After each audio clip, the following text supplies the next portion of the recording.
ভূতগ্রস্তকে সুস্থ করেন। হালেলুয়া। বাইবেলের কাছে তার বাক্য জীবন্ত। হালেলুয়া। এবং সেই বাক্য কি? দ্বিধার খড়গ অপেক্ষা তীক্ষ্ণ। দ্বিধার খড়গ কথার অর্থ কি? আমরা তরোয়াল দেখেছি কেউ? তরোয়ালের দুই দিকেই ধার থাকে, জানো? কারোর পেটের মধ্যে যখন ঢুকা যায় শুধু তলার দিকে কাটে না, অপর দিকেও কাটে, মানে দুদিকেই ধার তরোয়ালের। হালেলুয়া। তদনুসারে বাইবেলে বলছেন ঈশ্বরের বাক্য দ্বিধার খড়গ অপেক্ষা তীক্ষ্ণ, মানে একটা তরোয়ালে যেমন দুদিকে ধার থাকে তার থেকে বেশি ধার হচ্ছে ঈশ্বরের বাক্য। হালেলুয়া। হালেলুয়া। কোন এক ব্যক্তি বোঝে মানে মানে মেরে শাসন করা যাচ্ছে না, তুমি তাকে দুদিন ঈশ্বরের বাক্য আস্তে আস্তে বোঝানো শুরু করো, দেখো সে অলরেডি পরিবর্তন হয়ে যাবে। হালেলুয়া। পেয়েছি আমরা, বাইবেলে পেয়েছি। হালেলুয়া। লোক লিখিত সুসমাচার 8:26 থেকে। হালেলুয়া। পরে তারা গালিলের পরপারস্থ গেরসেনীয়দের অঞ্চলে পৌঁছালেন, আর তিনি স্তরে নামিয়া ওই নগরে একটি ভূতগ্রস্ত লোকের সম্মুখে উপস্থিত হইল। সে অনেক দিন ধরে কাপড় পরিত না এবং ও গৃহে বাস করিত না, কিন্তু কবরে থাকিত। যিশু দেখিবা মাত্র সে চিৎকার করিয়া কহিল ও তাহার সম্মুখে পড়িয়া উচ্চরবে কহিল, হে যিশু, পরাৎপরের ঈশ্বরের পুত্র, আপনার সহিত আমার সম্পর্ক কি? আপনাকে বিনতি করি আমাকে যাতনা দিবেন না। কারণ তিনি সেই অসুচি আত্মার লোকটি হইতে বাইর হইতে যাইতে আজ্ঞা করিলেন, কেননা সেই আত্মা দীর্ঘ কাল অবধি তাকে ধরিয়াছিল, আর শৃঙ্খল ও বেড়িতে দ্বারা বদ্ধ হইয়া রক্ষিত হইলেও সে বন্ধ ছিড়িয়া ভূতের বশে নির্জন স্থানে চালিত হইত। যিশু তাহাকে জিজ্ঞাসা করিলেন, তোমার নাম কি? সে কহিল, বাহিনী, কেননা অনেক ভূত তাহার মধ্যে প্রবেশ করিয়াছিল। পরে তাহারা তাহাকে বিনতি করিতে লাগিল যেন তিনি তাহাদিগকে রসাতলে চলিয়া যাইতে আজ্ঞা না দেন। হালেলুয়া।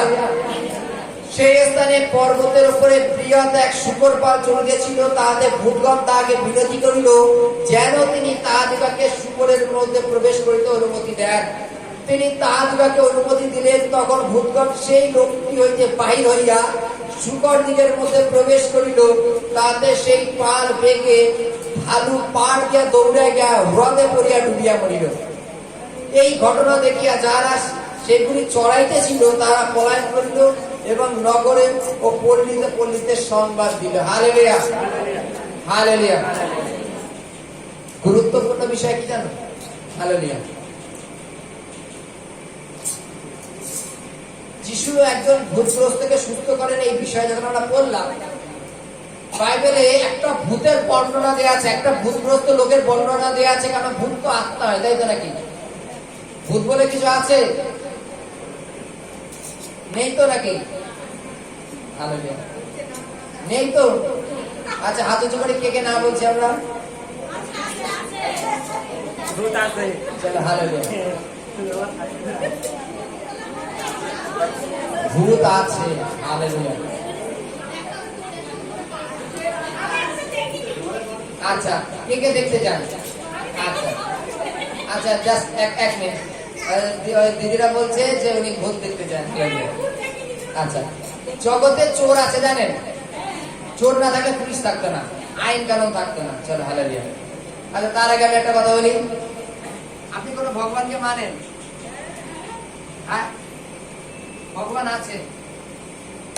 বাইবেলের কাছে ঈশ্বর আত্মা, আর ঈশ্বর কাজ করবার জন্য কোন মানুষকে বেছে নেয় এবং তার মধ্যে থেকে ঈশ্বর কাজ করে। তদনুসারে এই ভূত পেঁচা একটা আত্মা কারোর মধ্যে প্রবেশ করে সে কাজ করা চালু করে, কারণ দেখা যায় না। যেমন হাওয়াকে দেখা যায় না, কিন্তু অনুভব করা যায় যে হাওয়া লাগছে আমার গায়ে। যেমন ওই ভগবানের কাছে জিজ্ঞাসা করলাম, মনে করো দেখা যায় না। এবার মনে করো নিজেরাও অনেক উপলব্ধি করেছো যে কখনো তুমি হয়তো রাত বিরাত বাথরুমে গেছো, যখন ঘরে আসছো গাটা কেমন ভার হয়ে গেল। ওটা কি হয়? ওখানে কোনো আত্মা থাকে যে কিনা তোমার মধ্যে সেট হওয়ার চেষ্টা করে। সেট না হওয়ার জন্য সে তোমাকে টাচ করে চলে গেছে, তার জন্য তোমার খানিকক্ষণের জন্য গার ভার হয়ে গেছে। কিন্তু ভূত আছে। হালেলুয়া। কেন এর 100% প্রমাণ হচ্ছে আমরা। হালেলুয়া। কারণ আমরা ঈশ্বরের রাজ্যের কাজ করি। বাইবেলে যদি নাই থাকতো তাহলে বাইবেলে এই বর্ণনাও দিত না যে যীশু খ্রিস্ট একজন ভূতগ্রস্ত। হালেলুয়া। চলো, হালেলুয়া। এখানে ঘটনা লেখা আছে, যখন কোন এক ভূতগ্রস্ত রোগী যে কবরে থাকতো 24 ঘন্টা, তাকে যখন তার বাড়ির লোক বেঁধে শিকল দিয়ে বেঁধে রাখতো, সেই শিকল ছিঁড়ে নিয়ে সে আবার কবরে এসে বসে থাকতো। কেননা কবরের জায়গায় কি থাকে? বিভিন্ন আত্মা থাকে। হালেলুয়া। এবং সেটা মন্দ জায়গা, যেখানে নির্জন জায়গা, যেখানে কিনা লোকের সচরাচর যায়ও না। যায় কবরস্থান ঢুকতে দেখেন সহজে, বিনা দরকারে কেউ যায় না। হালেলুয়া। আর সেখানে যদি আম বাগান থাকে না, তাহলে ছেলেপেলেরা যাবে ভোরবেলা পুরাতে। চল হালেলুয়া। এখানে কি বলছে? সেই রাস্তা দিয়ে যখন যীশু খ্রিস্ট যাচ্ছে, এই যীশু খ্রিস্টকে কে দেখে নিল? আত্মা। এই ছেলেটা দেখেনি, যার মধ্যে ভূত ছিল সে দেখেনি, কিন্তু ওর মধ্যে যে দুষ্ট আত্মা ছিল তারা যীশু খ্রিস্টকে দেখে চিনে নিল। কি বলছে? হে পরাৎপরের সন্তান, পরাৎপর ঈশ্বরের পুত্র, যিশু আমাদের যাতনা দিবেন না, কষ্ট দেবেন না। হালেলুয়া। যীশু খ্রিস্ট যে পরাৎপরের পুত্র, মানে ঈশ্বরের পুত্র, যীশু খ্রিস্টের যে 12 জন শিষ্য তারা ঠিকভাবে জানতো না তখন। হালেলুয়া। কিন্তু এই আত্মা দেখেই চিনে নিল এই সেই ব্যক্তি ঈশ্বরের পুত্র। সে বলছেন আপনি যাতনা দিবেন না। এবার যাতনা দেওয়া যীশু খ্রিস্টকে, কোন মন্দ আত্মাকে নষ্ট করার ক্ষমতা কার আছে? ঈশ্বরের মধ্যে আছে। তাহলে যীশু খ্রিস্টকে বলছে যাতনা দেবে না, তাহলে যীশু খ্রিস্টকে? যীশু খ্রিস্ট ঈশ্বর। হালেলুয়া। সে কি বলছে? আমাকে যাতনা দেবেন না, বরঞ্চ ওই যে শুয়োর পাল আছে আমাদের, তার মধ্যে ঢুকে যেতে দেন। হালেলুয়া। যীশু খ্রিস্ট তারপর আজ্ঞা দিল, যাও তোমরা শুয়োরের মধ্যে চলে যাও। কিন্তু তার মাঝখানে একটা ঘটনা, যীশু খ্রিস্ট তাকে জিজ্ঞাসা করছে যে তোমার নাম কি? সে বলছে বাহিনী। কেননা তাদের মধ্যে একটা কোম্পানি ছিল, কোম্পানি বুঝি। হালেলুয়া। একসাথে অনেক, যার জন্য তার মধ্যে এতটা শক্তি হতো যে শিকল দিয়ে বেঁধে রাখার পরে সে বেরিয়ে চলে আসতো। হালেলুয়া। এবং তাকে জিজ্ঞাসা করার পরে সে বলছে বাহিনী, কারণ তার মধ্যে একটা দুটো না, অসংখ্য ছিল। এবং যীশু খ্রিস্ট আজ্ঞা দেওয়ার পরে তার থেকে বেরিয়ে গিয়ে শুয়োরের মধ্যে ঢুকে গেল। শুয়োরের একটা পাল ছিল, কারণ তার জন্য একটা আত্মা না, অনেক আত্মাই ছিল। এবং সেই পালটা জলে ডুবে মারা গেল। হালেলুয়া।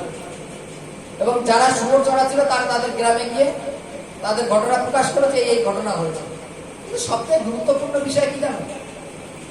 যে আত্মা, আমরা মনে করি আমরা মানসিক শরীরটাকে নখদর্পণ করতে পারি, দেখতে পারি, কিন্তু আত্মাকে দেখতে পারি। হালেলুয়া। কেন? দুষ্ট আত্মা যীশু খ্রিস্টকে দেখে নিয়েছে। হালেলুয়া। যীশু খ্রিস্টকে দেখে চিনতে পেরেছে যে এই ঈশ্বরের পুত্র আর এই ঈশ্বর। কি বলছে? যে যাতনা দেওয়ার ক্ষমতা তো একমাত্র তোমারই আছে, তার জন্য বলছে আমাদের যাতনা দেবেন না। হালেলুয়া। হালেলুয়া। আমরা জানি যে প্রকাশিত বাক্যে এইভাবে লেখা আছে যে পৃথিবীর শেষে সমস্ত দুষ্ট আত্মাকে কি করবেন? নরকে নিক্ষেপ করবেন। হালেলুয়া। হালেলুয়া। হালেলুয়া।